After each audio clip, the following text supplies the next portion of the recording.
Bienvenidos al primer episodio de Astra Talks. Este es un espacio en el que estaremos hablando sobre diferentes temas del mundo del HVAC, refrigeración, eficiencia energética y mucho más. Yo soy Cristian Estrada y el día de hoy estoy con mi compañero Franco Datri. Estaremos conversando con el invitado, el ingeniero José María Alfonsín, quien nos hablará acerca de edificios energía neta cero, o como se le conoce en inglés, Net Zero Energy Building. ¿Cómo vas, Franco? Hola Cristian, ¿cómo andas? ¿Todo bien? Bueno, bienvenidos a todos a este nuevo episodio, al primer episodio de Azure Talks. Hoy para inaugurar el programa nos acompaña José María, él es ingeniero civil de Argentina, egresado de la Universidad de Buenos Aires y desde el año 1993 que está ligado al rubro de las instalaciones termomecánicas. Él inició su carrera trabajando en un concesionario Carrier, luego ya de forma independiente fue agente del oficial Surrey, realizando proyectos y montajes de instalaciones. Actualmente se desempeña como consultor dedicado al proyecto y dirección técnica de instalaciones termomecánicas.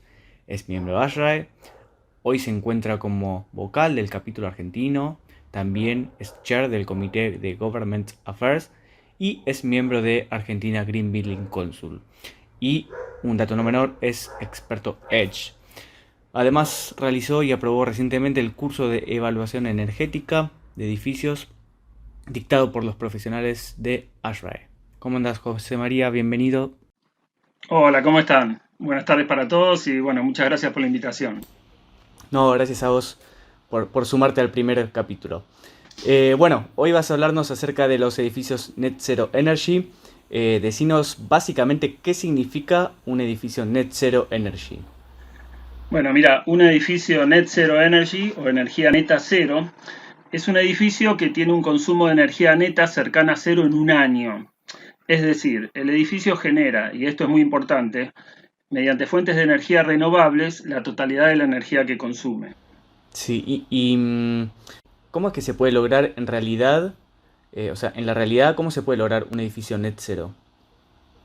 Mira, vamos en un minutito a eso. Siempre me gusta hablar cuál es el motivo, cuál es la necesidad de lograr este tipo de construcciones. Perfecto.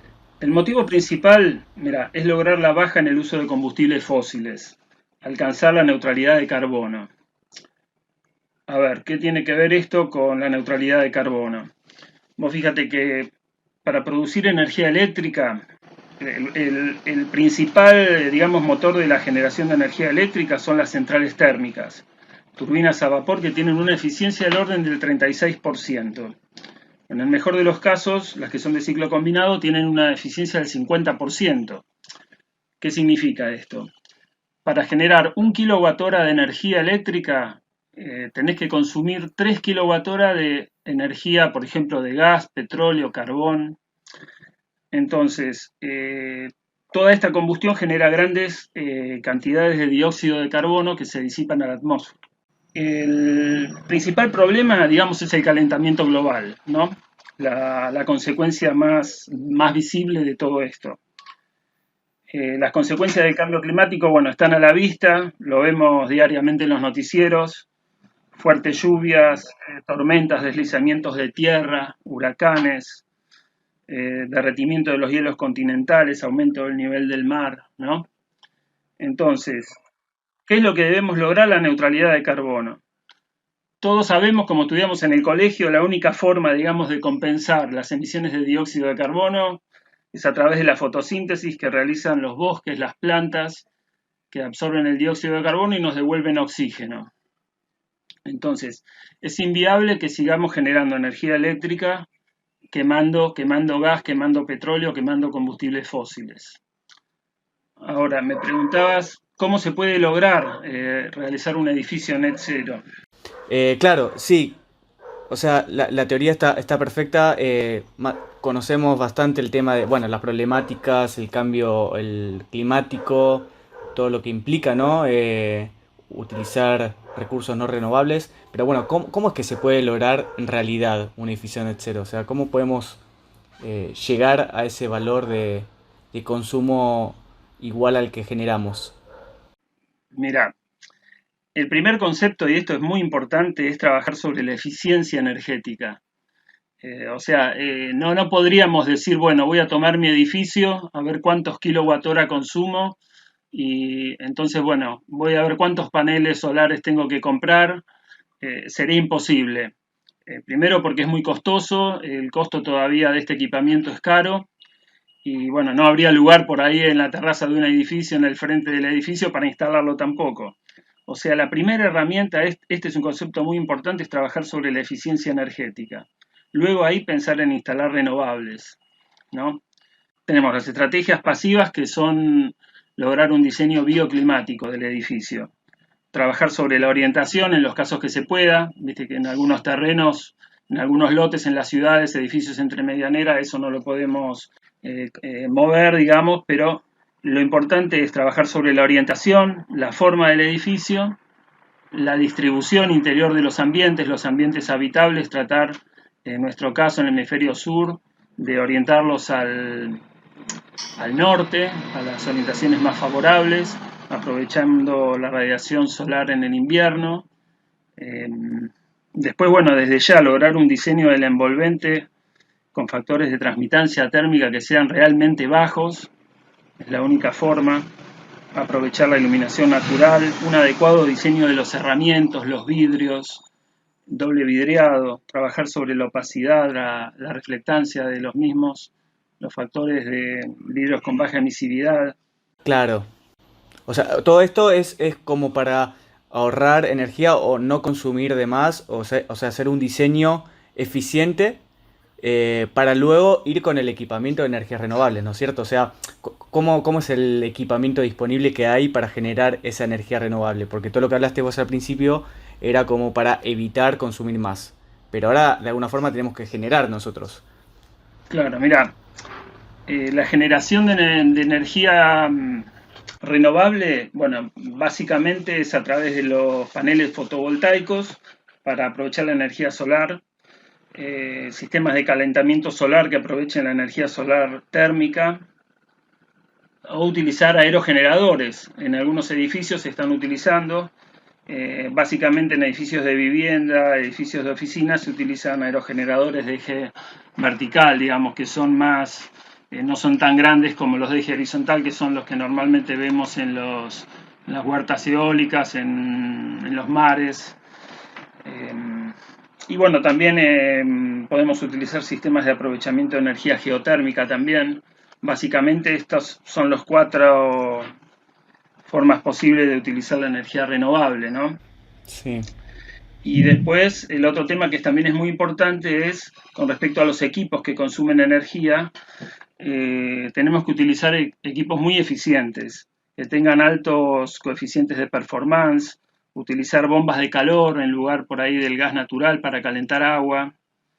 Y después, bueno, también trabajar sobre los equipos de iluminación, instalar sistemas de iluminación de alta eficiencia, que tengan controles automáticos, sistemas de iluminación dimerizable, que tengan sensores de presencia o que tengan sensores de intensidad de iluminación. Son todas estrategias que tenemos que aplicar para bajar primero el consumo promedio de nuestro edificio. Fíjate, mira, en un edificio, digamos, promedio en la actualidad, medianamente eficiente, tiene un consumo de 100 kWh por metro cuadrado por año.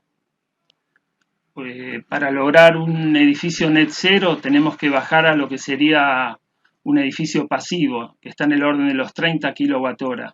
Ingeniero José María, a mí me surge una pregunta y es, imagino que todas estas técnicas son mucho más sencillo de aplicar cuando estamos hablando de un edificio nuevo, pero si tenemos un edificio existente, ¿qué tan difícil es acondicionarlo para que llegue a ser de consumo cero?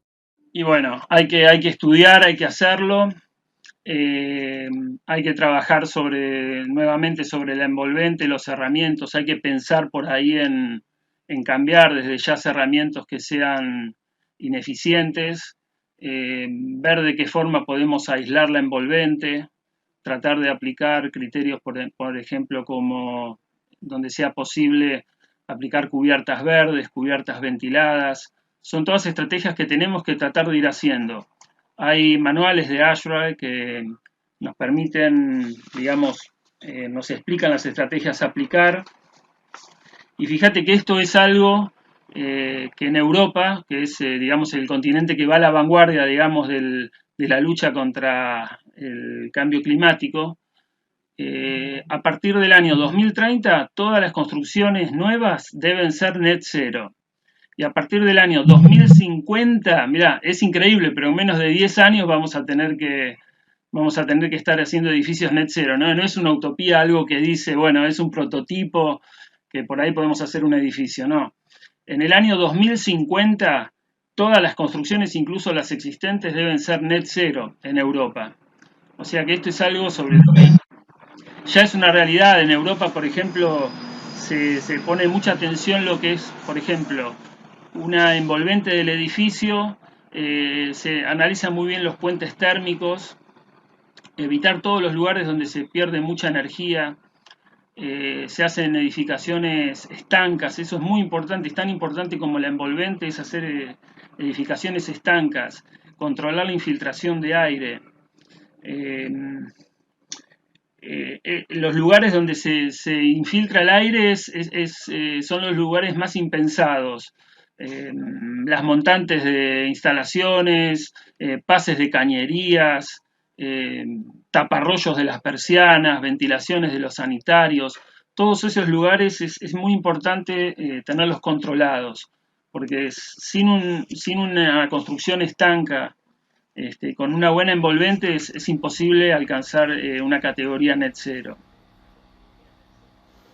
Y, y volviendo al tema de los edificios existentes, porque bueno, en una edificación nueva es más fácil quizás garantizarlo, pero en los existentes, proyectando que en 30 años van a tener que adaptarse todas las instalaciones, es muy importante realizar lo que sería la auditoría, ¿no?, energética previa para analizar eh, cómo son los consumos actuales, dónde están los puntos de mejora o por dónde empezar a, a invertir, ¿no? Las prioridades, ¿no? Es muy importante, ¿no? El tema de la auditoría previa.